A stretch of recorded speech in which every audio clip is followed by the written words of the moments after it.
Do you think a friends with benefit relationship works? It works until it doesn't work. So one of the issues I've seen is like people generally, because in order for friends with benefits, in order for friends with benefits to work, you have to keep a balancing act for a long time. Either you're giving her good enough sex to where she starts having an oxytocin release and starts having feelings for you when she swears she's not going to, or the dude is like, yeah, I'm totally fine with you seeing other dudes, and then he sees.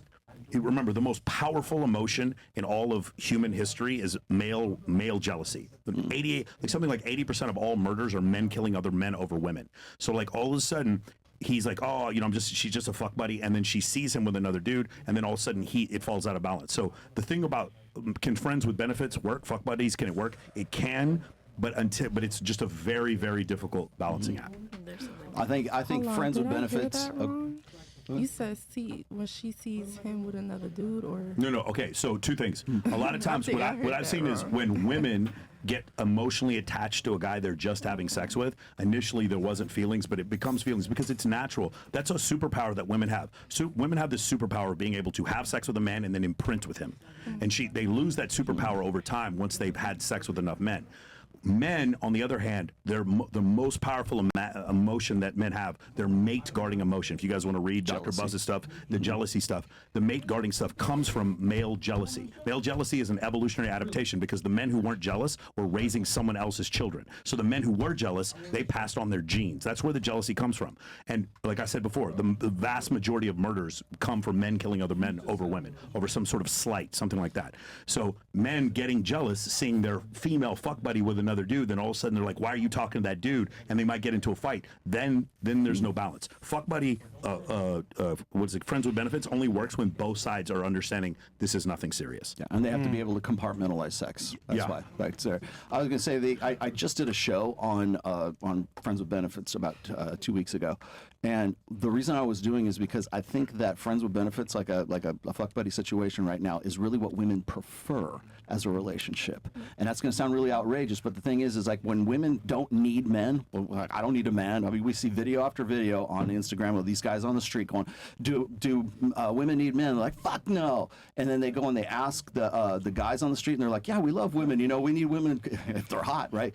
They'll ask them that kind of stuff. And I got into this sort of debate on Dr. Phil about whether or not men are superfluous or women think that men are superfluous.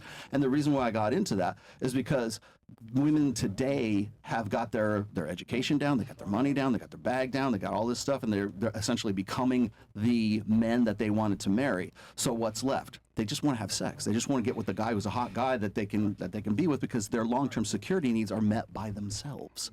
And so what's the best relationship for a woman to facilitate that? It's a friends with benefits situation, and you'll see that's why they're getting into those more and more often right now. I think it's only in the U.S.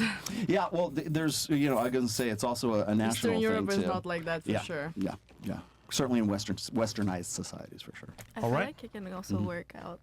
It can lead to an actual relationship. Yes. Yeah, okay, there's a third option. There's studies that actually prove that too. There's a third option, yeah. Two of my good friends, they started like that 3 months after, and now they can't get off each other. Yeah. It's like, It can happen, but not really common occurrence. Now, let me just put a period on the end of this. I'm not saying that's the way it ought to be, because there's going to be a million people in the fucking chat that are going to go like, oh, well, Rolo's trying to teach these girls to have friends with benefit situations, and that's immoral. That's not what I'm saying. What I'm saying is that that's the direction we're headed. I'm not saying that it's a right or it's wrong, but I'm saying that is the most logical choice if women's like beta bucks long-term security needs are already met, or they have the perception that they will be met. What's left? I don't need a man, I want a man. What's the man you want? He's the guy who out of me and leaves because I don't need him for anything else. I mean, you look at modern society now in dating, it's convenience. Okay, I'm making my own money as a woman. I'm successful. What do I need? Just a smash. You need Dash. Instead of DoorDash, you need Dash. Dash. Call out, hey, that's a good one, give me a couple of these guys and have them show up at 10 o'clock and have them out of here by 11. Thanks, bye. Well said. Hey. We got another one here. I don't know, but I don't meet women like Dash. just want to have like fuck buddies. Well, there's many. Trust me. What are your deal breakers in a relationship? Like, I guess your no's that will end the relationship. Oh, for us? Yeah, deal breakers. What's a deal breaker for you? Oh, I mean, it's just loyalty is going to be number one. Like you have to have loyalty. You have to be moving in the same direction as the empire that you're building, right? She has to. Maybe she's not a part of it, but she can't try to hold it back. I think that's really important to understand. And I think there's another thing, because I worked from home, there was kind of this delineation where she needs to understand this is work time, and then this is like fun time, right? She needs to understand to respect work, workout, and sleep. She has to understand those things so that I can be productive to make the living to support us. So that would be a deal breaker, not understanding. It goes back to the concept of respect. Mm-hmm. I was going to say, sex is the glue that holds a relationship together. If the sex goes away, the relationship goes away. We're just roommates at that point, right?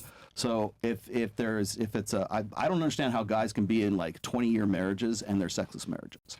Like it's not a relationship. It's something else. I don't know what the fuck it is.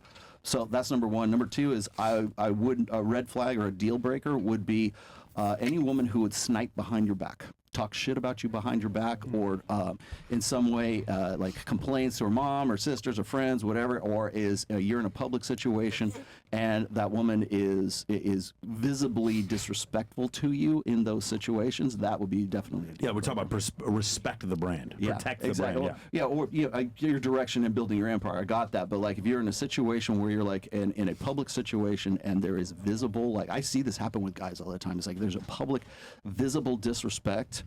That's it. That's because to me that says I'm not playing on the same team as you. All right, well said.